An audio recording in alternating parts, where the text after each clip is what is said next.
Saudi ফেরত প্রবাসীকে পথে আটকে ১৬ ভরি স্বর্ণ ছিনতাইয়ের সময় হাতে নাতে ধরা পড়েছে সিএমপির খুলশী থানার এসআই ও তার এক সহযোগী। ফ্লাইওভারে প্রবাসীর সাথে ধস্তাধস্তির সময় জনতায় দুজনকে ধরে পুলিশের হাতে তুলে দেয়। ঘটনার পর এসআইকে সাময়িক বরখাস্ত করার পাশাপাশি মামলা হয়েছে থানায়। গরম গরম রুটি, সাথে সুজির হালুয়া, দুর্দান্ত জুটি। তবে জুটি জমাতে চাই তীর আটা ময়দার সুজি, কারণ তীর ছাড়া আমার চলেই না।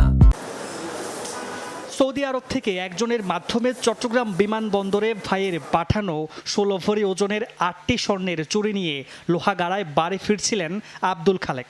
তার দাবি, টাইগার পাস মোড়ে বাস থেকে তাকে নামিয়ে সিএনজি অটোরিকশায় তোলেন খুলশী থানার এসআই আমিনুল ইসলাম ও তার দুই সহযোগী। সব স্বর্ণ ছিনিয়ে নিয়ে অটোরিকশা করে কয়েক জায়গায় ঘোরান।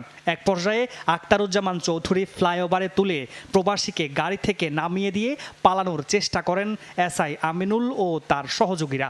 এ সময় ধস্তাধস্তি দেখে লোকজনের ভিড় জমে। পরে পাঁচলাইশ থানা পুলিশের টহল টিম দেখে এসআই আমিনুল ও তার সহযোগী শহীদুলকে তাদের হাতে তুলে দেয় জনতা। আরেক সহযোগী পালিয়ে যায়। আমার কলার বেড়া ধরিয়া লামা ফেলেছি। ওই যে পুলিশ কয় আমিনুল, আমার ব্যাগ ছিল, ব্যাগটা লামা ফেলেছে। আমার লামাইয়া সিএনজি দুটেছি। সিএনজি দুটে একটা গলদির দিকে আমার একটা রাস্তা দিয়ে আমি বললাম কোন দিয়েছ, কথা আমি আইনের পুলিশ। দেখতেছি পকেটে গিয়ে আছে, ওয়ালিশ টলিশ আছে, সব কিছু আছে, নিয়ে আমার সোনাটা নিয়ে গেছে। ভুক্তভোগী খালেক নিজেও ১৬ এপ্রিল সৌদি আরব থেকে দেশে ফিরেছেন। স্বর্ণগুলো ভাইয়ের বিয়ে উপলক্ষে বৈধভাবে আনা বলে দাবি তার।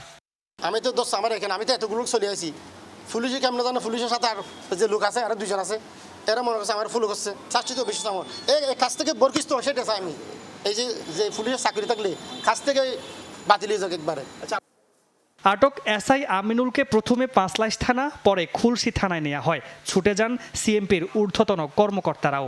অভিযুক্ত এসআইকে সাময়িক বরখাস্ত করা হয়। তার বিরুদ্ধে মামলা হয়েছে থানায়। কর্মকর্তাদের দাবি, ঘটনার সময় পেশাগত দায়িত্বে ছিলেন না ওই এসআই। মানে প্রক্রিয়াটা কি এখন, আপনারা আসলে কি ব্যবস্থা নিচ্ছেন? ওইটাও আমরা আইনগত ব্যবস্থা নেব। মামলা কি করা হয়েছে? ওইটাও মামলা প্রক্রিয়াতেই হচ্ছে। মামুনুর রশিদ তৌফি, যমুনা নিউজ, চট্টগ্রাম।